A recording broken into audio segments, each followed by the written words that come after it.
দুনিয়া থাকার জায়গা না,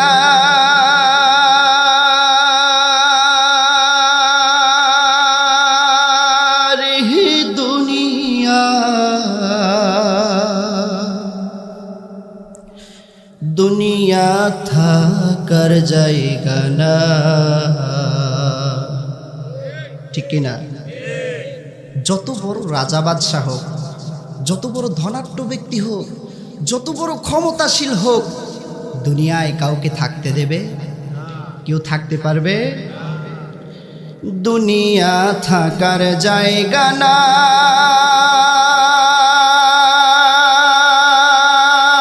রে মুমিন ভাই। দুনিয়া থাকার জায়গা না,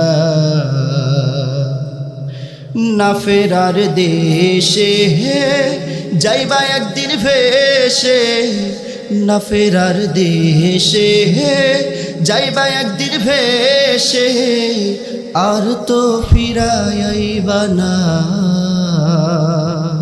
এই দুনিয়া। দুনিয়া থাকার জায়গা না, নাকের কাছে জীবন তোমার, মরণ ঘাড়ের পিছে, পরাণ পাখি দিলে ফাঁকি, সবই তোমার মিছে। নাকের কাছে জীবন তোমার, মরণ ঘাড়ের পিছে, পরাণ পাখি দিলে ফাঁকি, সবই তোমার মিছে। চোখ বুঝিলে একবার তুমি, হায়রে চোখ বুঝিলে একবার, আর তো ফিরাইবা না। দুনিয়া থাকার জায়গা না, দুনিয়া থাকার জায়গা না,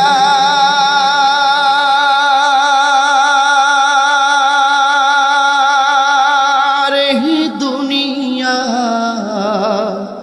দুনিয়া থাকার জায়গা না। প্রাণ প্রিয় জালশোকাবাসী, কেমন আছেন সবাই? আমার তো মনে হচ্ছে সবাই উত্তর দেননি। এখানে কি জোর করে কাউকে বসানো হয়েছে? জোর করে কাউকে ধরে এনে বসানো হয়েছে, নাকি ইমানের জোরে আপনারা এসে বসেছেন? ইমানের শক্তি কম না বেশি? বেশি। তাহলে সর্বক্ষণিক শুকরিয়া আদায় করতে হবে কার? আল্লাহর শুকরিয়া আদায় করতে কি কষ্ট হয়? কষ্ট হয়? তাহলে সবাই তো জবাব দিলেন না। সবাই জবাব দিলে যতগুলো মানুষ আমার সামনে বসে আছেন, এই মাহফিলটা কাঁপতে থাকত। কেমন আছেন সবাই? আল্লাহ রাব্বুল আলামিন বলেন, 5টি কোয়ালিটি দিলাম, 5টি গুণ দিলাম। এই 3টা আয়াতের মধ্যে মুমিনদের ব্যাপারে 5টি কোয়ালিটি দিয়েছি, 5টি গুণ দিয়েছি। এই 5টি কোয়ালিটি আর 5টি গুণ যদি আমার কোনো গোলাম অর্জন করতে পারে, আমি আল্লাহ পাক রব্বুল আলামিন তাদেরকে ঘোষণা করে দিলাম, উলাইকা হুমুল মুমিনুনা হাক্কা। তাদেরকে আমি আল্লাহ পাক রব্বুল আলামিন মুমিন হিসাবে ঘোষণা করে দিলাম। শুধু মুমিন হিসাবে ঘোষণা করলাম তাই নয়, আল্লাহ পাক রব্বুল আলামিন বলেন, এই 5টি কোয়ালিটি, এই 5টি গুণ যে আমার গোলাম ধারণ করবে, এই 5টি গুণ যে গোলাম অর্জন করবে,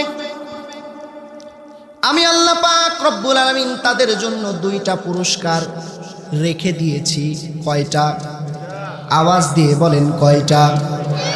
2টা পুরস্কার তাদের জন্য আমি ঘোষণা করলাম।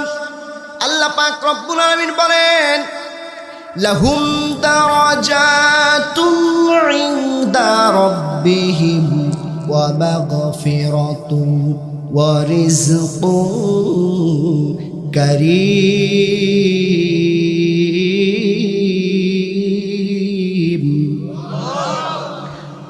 এক নাম্বার পুরস্কার হলো আমি আল্লাহ পাক রব্বুল আলামিন আমার ওই গোলামের জন্য জীবনের যত গুনাহ আছে আমি আল্লাহ পাক রব্বুল আলামিন 5টি কোয়ালিটি 5টি গুণ যদি আমার কোনো গোলাম অর্জন করতে পারে জীবনের সব গুনাহ খাতা আমি আল্লাহ পাক রব্বুল আলামিন গোলামের মাফ করে দিব। 2 নাম্বার গুণ হলো আমার কোন গোলাম যদি 5টি কোয়ালিটি 5টি গুণ অর্জন করতে পারে আর খাঁটি মুমিন গোলাম হতে পারে, বান্দারে শুনে রেখে দাও আমি আল্লাহ পাক রব্বুল আলামিন ওই গোলামের জন্য উত্তম রিজিকের ব্যবস্থা করে দিব। কয়টি গুণ? কয়টি? মনে থাকবে তো ইনশাআল্লাহ? এই 5টি কোয়ালিটি 5টি গুণ শুনবেন, এরপরে যাবেন। শেষ পর্যন্ত শুনতে রাজি আছেন তো ইনশাআল্লাহ? রাজি আছেন তো ইনশাআল্লাহ? এই 5টি গুণ না শুনে উঠে চলে যাবেন কারা কারা হাত তোলেন? মাশাআল্লাহ, আপনারা তো অনেক অ্যাক্টিভ। আলহামদুলিল্লাহ আলহামদুলিল্লাহ। এভাবে অ্যাক্টিভ থাকা লাগবে ইনশাআল্লাহ। 5টি গুণ আমরা শুনবো ইনশাআল্লাহ। প্রথমেই শুরুতেই 3টা তাকবীর দিতে চাই। শয়তান ফাঁকায় ফুকায় যদিও থাকে যাতে পালায়ে দৌড়ে পালিয়ে যায় আর আমাদের কোরআন শোনা থেকে বিরত করতে না পারে। তা আপনারা জোরে সোরে তাকবীর দিবেন ইনশাআল্লাহ। তাকবীর দিলে কি হয় জানেন? আল্লাহু আকবার মানে কার বরত্ব প্রকাশ করলাম? কার বরত্ব? আল্লাহর বরত্ব প্রকাশ করলে যে যত জোরে তাকবীর দিবে আল্লাহ তাআলা তার হাড়ের রোগ ভালো করে দিবে। সুবহানাল্লাহ বলেন। লিল্লাহি তাকবীর। এতটুকুই আপনাদের বলিও। যুবক ভাইয়েরা তো এখানে আছে, কলিজার টুকরা যুবক ভাইয়েরা, আপনাদের আওয়াজ তো ওমরের মতো হবে। আরো জোরে আমি আওয়াজ চাই, লিল্লাহি তাকবীর। মাশাআল্লাহ। এর চেয়ে আর একটু হবে না ভাই? শেষ। লিল্লাহি তাকবীর। মাশাআল্লাহ। আসুন এবার আমরা 5টি কোয়ালিটি 5টি গুণ সম্পর্কে জানি। আল্লাহ রাব্বুল আলামিন বলেন 5টি গুণ 5টি কোয়ালিটি যদি আমার কোন গোলাম অর্জন করতে পারে আল্লাহ পাক রব্বুল আলামিন তাদেরকে মুমিন হিসাবে ঘোষণা করবে। 1 নাম্বার কোয়ালিটি 1 নাম্বার গুণ হলো আল্লাহ পাক রব্বুল আলামিন বলেন ইন্নামাল মুমিনুনা আল্লাযীনা ইযা যুকিরাল্লাহ।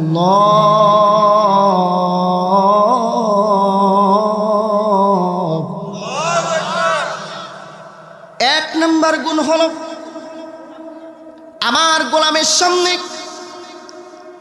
যখন কোনো ব্যক্তি আল্লাহর নাম নেবে, আল্লাহর কথা বলবে, আল্লাহর নাম নেওয়া মাত্র ওয়াজিলাত কুলুবুহুম, আমার ওই গোলামের অন্তরের মধ্যে একজনের ভয় জাগ্রত হয়ে যাবে। গলার আওয়াজ উঁচু করে দিয়ে বলেন তিনি কি? আল্লাহর নাম নিলে কলিজার মধ্যে ভয় সৃষ্টি হবে। কার ভয়? এ বৈশিষ্ট্য কার? মুমিনের। এ বৈশিষ্ট্য কার? মুমিনের। মুমিনের বৈশিষ্ট্য হলো আল্লাহর নাম নেওয়া মাত্র অন্তরের মধ্যে কলিজার মধ্যে আল্লাহর ভয় সৃষ্টি হবে, অন্তরটা কাঁপতে থাকবে আল্লাহর ভয়ে। আমার ভাইয়েরা, প্রশ্ন হলো, উত্তর দেন তো দেখি, আল্লাহর নাম নিলে আমাদের কলিজা আমাদের অন্তরের মধ্যে ভয় সৃষ্টি হয় কিনা? এটা মুখে বলছেন, অন্তর থেকে বলেন নাই। অন্তর থেকে হয় নাই, সিরিয়াসলি অন্তর থেকে হয় নাই। আল্লাহর নাম নেওয়া মাত্র যদি কলিজার মধ্যে ভয় সৃষ্টি হয়, আমি জানতে চাই আজকের দিনের ফজরের নামাজ পড়েছেন কয়জন? সবাই পড়েছেন? যারা পড়েন নাই তারা হাত উঁচু করেন। থাক থাক থাক, লজ্জা দিব না। প্রিয় ভাইরা, কলিজায় যদি আল্লাহর ভয় থাকে, মুয়াজ্জিন সাহেব ফজরের আজান দিয়েছেন কার ধ্বনি দিয়ে? কার ধ্বনি দিয়ে? আল্লাহু আকবারের ধ্বনি দিয়ে। কলিজায় যদি আল্লাহর ভয় জাগ্রত হয়, আল্লাহু আকবারের ধ্বনিতে আপনি ঘরের মধ্যে ঘুমাইতে পারতেন না, আপনি ফজরের নামাজের জামাতে এসে শামিল হয়ে যেতেন। তাহলে বোঝা গেল আল্লাহর নাম নেওয়া মাত্র কলিজার মধ্যে ভয় সৃষ্টি হবে কার? ভয় সৃষ্টি হবে কার ভয়? আল্লাহর ভয়। কার ভয়? কলিজায়। মুমিনের তো কলিজায় ভয় সৃষ্টি হবে। কার ভয়? আল্লাহর ভয়। আল্লাহর ভয় জাগ্রত হবে। আল্লাহর ভয় যদি কলিজার মধ্যে, অন্তরের মধ্যে জাগ্রত হয়, দিনটা শুরু হতো না সিগারেট দিয়ে। আল্লাহর ভয় যদি কলিজার মধ্যে জাগ্রত হয়, যুবক ভাইরা, প্রিয় বাবাজিরা, দিনটা শুরু হতো না সুদ আর ঘুষের টাকা দিয়ে।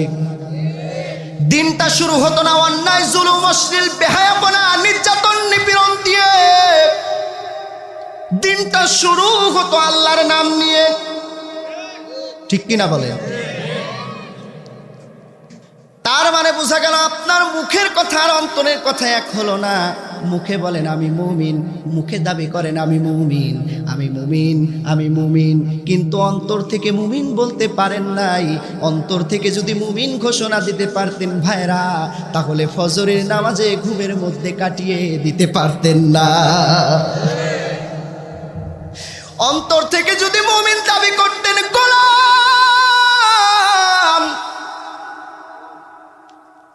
সুদের টাকা আর ঘুষের টাকা নিয়ে মারামারি করতে পারতেন না। অন্তরে যদি আল্লাহর ভয় জাগ্রত হতো গোলাম, মানুষের উপরে জুলুম করতে পারতেন না। বেহায়াপনা, অশ্লীলতা, গালিগালাজ, গালমন্দ করতে পারতেন না। চগলখুরি করতে পারতেন না। হেলায় খেলায় বেহায়াপনায় কাটায় দিতে পারতেন না। প্রতিটা সেকেন্ড, প্রতিটা মুহূর্ত, প্রতিটা মিনিট, প্রতিটা ঘন্টা একজনের জন্য অন্তরের মধ্যে কান্নারত থাকতো। চিৎকার দিয়ে বলেন তিনি কি? আল্লাহ পাক রব্বুল আলামিন বলেন, মুখে মুখে যারা মুমিন দাবি করে, নামাজে আগের কাতারে যায়, লোক দেখানো নামাজ পড়ে, মানুষের কাছে বলে বেড়ায় আমি মুমিন, আমি মুমিন, এ কথা বললেই আল্লাহ তাআলা তাকে ছেড়ে দেবেন না। আল্লাহ পাক রব্বুল আলামিন বলেন, আহাসিবান নাসু আইয়ুতরাকু আইয়াকুলু আমান্না ওয়া হুম লা ইফতানুন। আল্লাহ পাক রব্বুল আলামিন বলেন, গোলামের তুমি মুখে মুখে দাবি করেছো আমি মুমিন, মুখে মুখে বলেছো আমি মুমিন, এ কথা বললেই আমি তোমাদেরকে ছেড়ে দিব, বিষয়টা এমন না। তুমি যে মুমিন হয়েছো, মুমিনের পরীক্ষা দেওয়ার দরকার আছে না নাই? দুনিয়াটা হলো পরীক্ষার হল।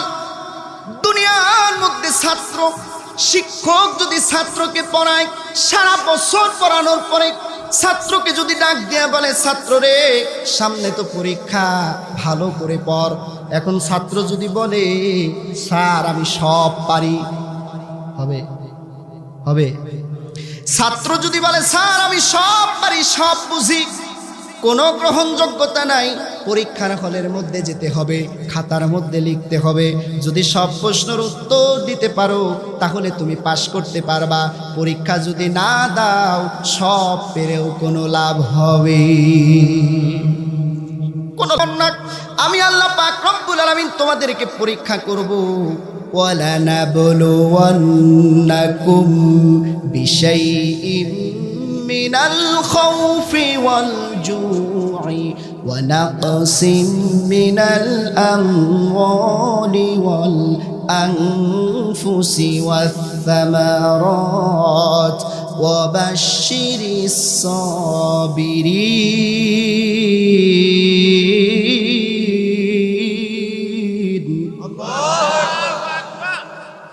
যারা বলেছো আমি মুমিন তাদেরকে আমি ভয় দিব।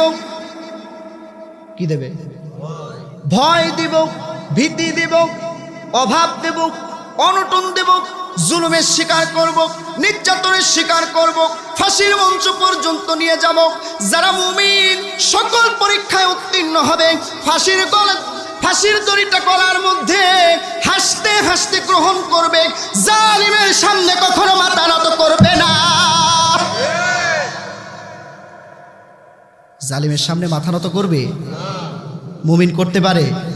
কাকে ভয় করবে? আল্লাহর পরীক্ষা দিতে রাজি আছেন তো ইনশাআল্লাহ? সবাই রাজি আছেন?